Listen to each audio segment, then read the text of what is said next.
Question number 9 है कि for given vectors a equals to 2i minus j plus 2k, b vector equals to minus i plus j minus k, find a unit vector in the direction of vector a plus b। तो सबसे पहले हम a plus b find करेंगे। तो a plus b equals to a की जगह a की value put करेंगे 2i minus j plus 2k plus b की जगह b वेक्टर की वैल्यू पुट करेंगे minus i plus j minus k।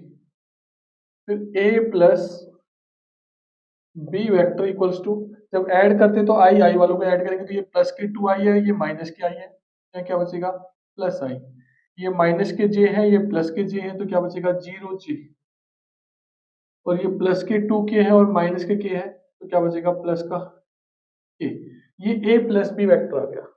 अब हम लिखेंगे let a plus b vector equals to c vector. इसको सी वेक्टर के इक्वल कंसिडर कर लेंगे। तो सी वेक्टर इक्वल्स टू क्या आ जाएगा i प्लस 0j प्लस के। एक तरह से आपको a प्लस बी वेक्टर की डायरेक्शन में यूनिट वेक्टर फाइंड करना है। तो जब भी हम किसी वेक्टर का यूनिट वेक्टर निकालते हैं तो उस गिवन वेक्टर की और उस यूनिट वेक्टर की डायरेक्शन क्या होती है, सेम होती है। तो हम c का यूनिट वेक्टर निकाल देंगे और यूनिट वेक्टर निकालने से पहले उसका मैग्नीट्यूड निकालेंगे। तो क्या आएगा स्क्वायर रूट ऑफ i के साथ है उसका स्क्वायर, j के साथ है उसका स्क्वायर और k के साथ है उसका स्क्वायर। तो magnitude of c equals to क्या आ गया 1 प्लस 0 प्लस 1। तो magnitude of c equals to √2। अब c यूनिट वेक्टर निकाल देंगे। तो c unit vector equals to क्या होगा, c वेक्टर को उसके मैग्नीट्यूड से क्या कर देंगे डिवाइड। तो c unit vector equals to c vector की वैल्यू क्या है i plus 0j plus k upon √2। तो c यूनिट वेक्टर क्या आ जाएगा 1 upon √2i 0 upon √2j plus 1 upon √2k। ये सॉरी c यूनिट वेक्टर आ गया। अब इसकी ये यूनिट वेक्टर है जो किसकी डायरेक्शन में लाई करेगा, a प्लस बी वेक्टर की डायरेक्शन में लाई करेगा। तो ये आपका आंसर आता है।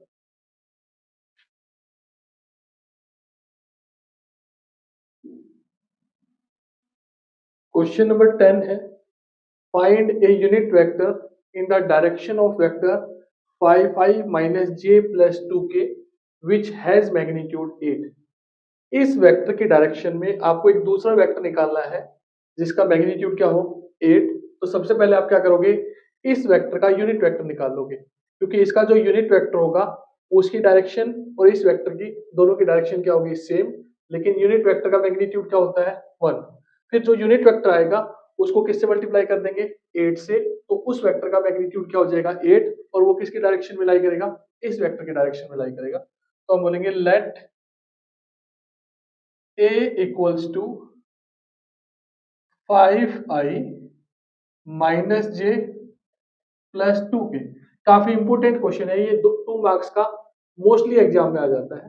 तो सबसे पहले इसका यूनिट वेक्टर निकालेंगे तो मैग्नीट्यूड निकालेंगे, और मैग्नीट्यूड कैसे निकालते हैं, स्क्वायर रूट का साइन, i के साथ है उसका स्क्वायर, j के साथ है उसका स्क्वायर और k के साथ है उसका स्क्वायर। तो a वेक्टर का मैग्नीट्यूड क्या आ जाएगा square root of 25 plus 1 plus 4। Minus 1 का स्क्वायर करेंगे क्या आएगा 1 और 2 का स्क्वायर करेंगे क्या आएगा 4। तो a वेक्टर का मैग्नीट्यूड क्या आ गया √30। फिर a यूनिट वेक्टर क्या होगा, a वेक्टर को उसके मैग्नीट्यूड से डिवाइड कर देते हैं। अब a वेक्टर की वैल्यू क्या है 5i minus j plus 2k और अपॉन √30। तो a यूनिट वेक्टर क्या आ जाएगा 5 upon √30 i minus 1 upon √30 j plus 2 upon √30 k। इस यूनिट वेक्टर का मैग्नीट्यूड निकालेंगे तो 1 ही आएगा, लेकिन इस यूनिट वेक्टर की डायरेक्शन और इस ए वेक्टर की डायरेक्शन दोनों की क्या है, सेम। अब हमें इस वेक्टर की डायरेक्शन में एक दूसरा वेक्टर फाइंड करना है जिसका मैग्नीट्यूड क्या होगा, 8। तो इस यूनिट वेक्टर का मैग्नीट्यूड क्या होगा, 1। 1 को किससे मल्टीप्लाई, इस यूनिट वेक्टर को 8 से मल्टीप्लाई कर देंगे तो एक नया वेक्टर आ जाएगा जिसका मैग्नीट्यूड तो क्या होगा, 8, और वो किसकी डायरेक्शन में लाई करेगा, ए वेक्टर की। तो हम बोलेंगे the vector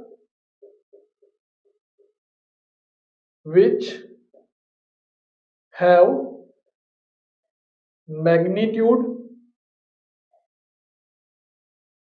8 and lies in the direction of given vector a equals to क्या होगा, 8 इंटू ए यूनिट वेक्टर।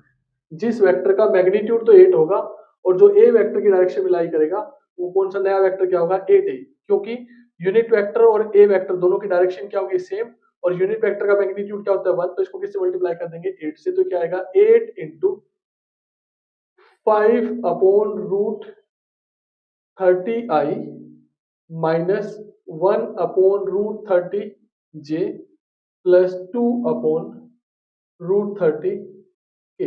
अब ब्रैकेट ओपन कर देंगे तो क्या आएगा, 40 upon root 30i minus 8 upon root 30j plus 16 upon root 30 k.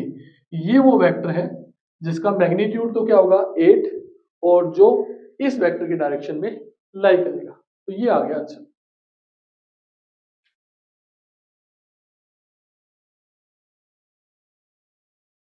ये 11th क्वेश्चन है कि show that the vectors 2i minus 3j plus 4k and minus 4i plus 6j minus 8k are collinear. इसको a vector consider कर लेते हैं। Let a equals to 2i minus 3j plus 4k और let b vector equals to minus 4i plus 6j minus 8k। जब भी collinear prove करने के लिए बोलेगा तो या तो आप a equals to lambda b prove कर दीजिए या b equals to lambda a prove कर दीजिए। लैम्डा का मतलब कोई भी पॉजिटिव और नेगेटिव मल्टीपल है। तो हम यह लिखेंगे बी वेक्टर की वैल्यू क्या है, माइनस 4i प्लस 6j और माइनस 8k। तो b vector equals to minus 2 common है इसमें, तो ये क्या आएगा, 2i माइनस 3j और प्लस 4k। अब ये वैल्यू यहाँ से किसकी है, ए वेक्टर की। तो b equals to minus 2, b equals to minus 2 into a vector. तो ये इस फॉर्म में आ गया, b equals to lambda a. Lambda की वैल्यू क्या है, -2। तो आप लिखोगे so a and b are collinear vectors. ये आंसर है।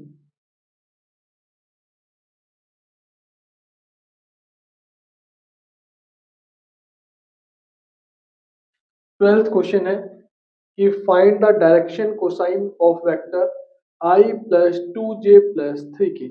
ये क्वेश्चन करने से पहले आप ये देखिए कि अगर एक ए वेक्टर गिवन है ai plus bj plus ck, तो इसमें i j और k के साथ जो होता है उनको बोलते हैं direction ratio. Direction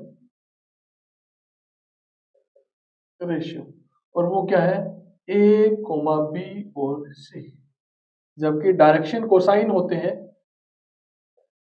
direction cosine को हम रिप्रेजेंट करते हैं स्मॉल l, m और n। अगर आपको इनकी वैल्यू निकालनी है तो l इक्वल्स टू होगा a upon square root of a square plus b square plus c square.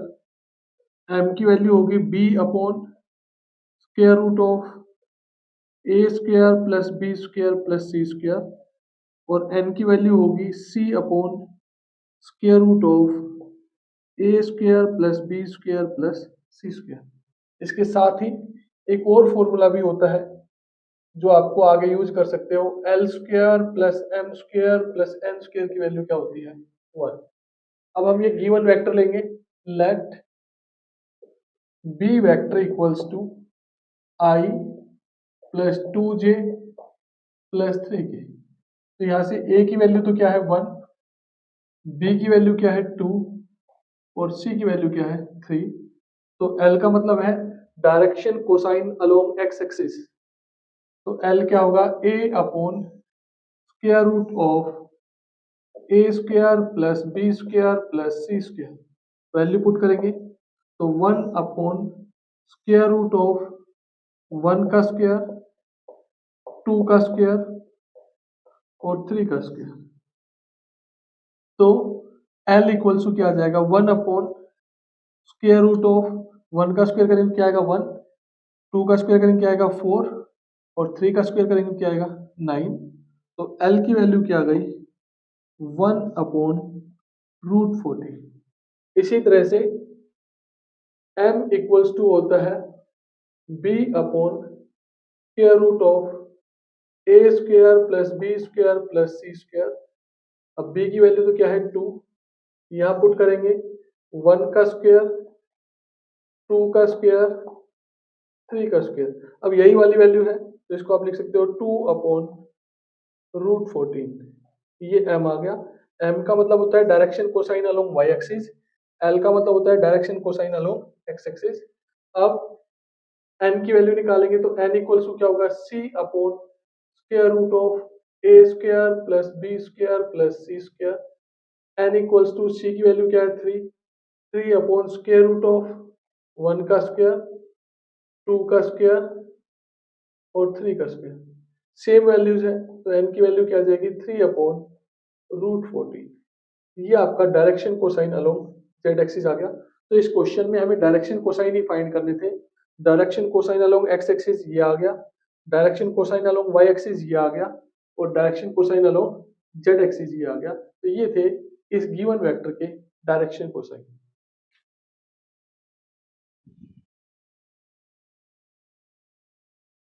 Question number 13 है कि find the direction cosine of vector joining the point a जिसके कोऑर्डिनेट है 1 2 -3 and b -1 -2 and 1 directed from a to B. ये कोई point A है और ये कोई पॉइंट बी है जिसके कोऑर्डिनेट क्या है 1 2 -3 और बी की कोऑर्डिनेट है -1 -2 और 1। और वो कह रहा है डायरेक्शन कहाँ से कहाँ है ए टू बी। तो पहले ए बी वेक्टर निकाल लेंगे। ए बी वेक्टर कैसे निकालेंगे, इसके x में से इसका x माइनस कर देंगे यानी कि -1 और i, फिर प्लस इसके y में से इसका y माइनस कर देंगे -2 इंटू जे और इसके z में से इसका z माइनस कर देंगे। तो 1 माइनस हम करेंगे और माइनस ये है तो माइनस माइनस क्या हो जाएगा प्लस और ये के। तो ए बी वेक्टर क्या आ जाएंगे, आ जाएगा -2i -4j प्लस 4k। अब इसके डायरेक्शन रेशियो क्या है, ए की वैल्यू तो क्या आ गई -2, बी की वैल्यू क्या आ गई -4 और सी की वैल्यू क्या आ गई 4। अब एल होता है a upon square root of a square plus b square plus c square. तो एल की वैल्यू क्या आ जाएगी -2 अपॉन स्क्वायर रूट ऑफ -2 का स्क्वायर प्लस -4 का स्क्वायर प्लस 4 का स्क्वायर। तो ये आएगा -2 अपॉन स्क्वायर रूट ऑफ -2 का स्क्वायर करेंगे क्या आएगा 4, -4 का स्क्वायर करेंगे क्या आएगा 16 और 4 का स्क्वायर करेंगे क्या आएगा 16। तो ये आ जाएगा -2 अपॉन 16 और 16 32, 32 और 4 36 और 36 का स्क्वायर रूट क्या होगा 6। तो 2 अपॉन 6, 2 1 जा 2, 2 3 जा 6। तो L की वैल्यू तो क्या आ गई -1/3 यानी कि एक्स एक्सिस का जो डायरेक्शन कोसाइन आया उसकी वैल्यू क्या है -1/3। फिर m निकालेंगे तो m इक्वल्स टू b की वैल्यू क्या है -4 अपॉन ये फिक्स ही आएगा 6, तो m equals to -4 upon 6, 2 two द 4, 2 3 द 6, तो m की वैल्यू क्या आ जाएगी -2/3। ये आ गया direction cosine along y axis. और n equals to c upon होता है तो c की वैल्यू क्या है 4, और ये स्क्वायर रूट वाली वैल्यू क्या है 6, 2 टू जा 4, 2 3 द 6, तो n की वैल्यू क्या आ जाएगी 2/3। तो ये था क्वेश्चन जिसमें हमें इन दोनों पॉइंट को ज्वाइन करने से जो वेक्टर आएगा उसके डायरेक्शन कोसाइन फाइंड करने थे। तो ये l आ गया यानी कि direction cosine along x axis, ये m आ गया इसका मतलब direction cosine along y axis, और ये n आ गया इसका मतलब direction cosine along z axis.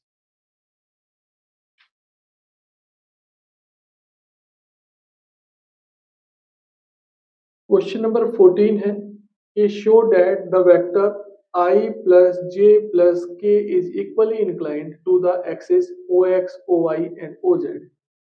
तो हम ये लेट इसको a वेक्टर कंसीडर कर लेते हैं। Let a vector equals to I plus j plus k। अब इसके डायरेक्शन रेशियो क्या होंगे, स्मॉल a स्मॉल b और स्मॉल c से डायरेक्शन रेशियो को रिप्रेजेंट करते हैं। तो स्मॉल a की वैल्यू क्या है 1, स्मॉल b की वैल्यू भी क्या है 1 और स्मॉल c की वैल्यू भी क्या है 1। तो सबसे पहले l निकालेंगे तो l क्या होता है a upon square root of a square plus b square plus c square. तो l इक्वल्स टू 1 अपॉन 1 का स्क्वायर प्लस 1 का स्क्वायर प्लस 1 का स्क्वायर। तो l की वैल्यू क्या आ जाएगी 1/3, और l इक्वल्स टू क्या आ गया 1 अपॉन ये √3, ये l आ गया।